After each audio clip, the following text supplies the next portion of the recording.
Yes, asante sana brother. Nashukuru nimepata message yako umenitumia.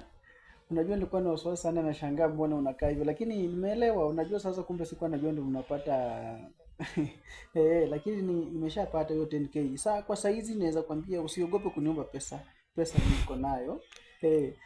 Unajua mtu mwenye anakurudishia pesa venye mmeelewana na yeye venye iko ni mtu heshima sana. Nimepokea hiyo 10k, na usiogope hata kuomba 20, hata 50, mpaka 100, mpaka 150, hata 300. Mimi nitakushughulikia because niko na mradi zangu, as long as ushazijua, ushaziona ziko haje.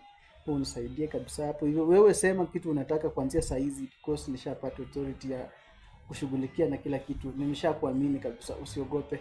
That's why umeona nimekuvideo call. Uniambie unataka nini nyingine, mimi nishughulike nayo, alafu tujue venye tunaweza jengana. Hiyo tu peke yake bro. Na shukuru sana. Asante.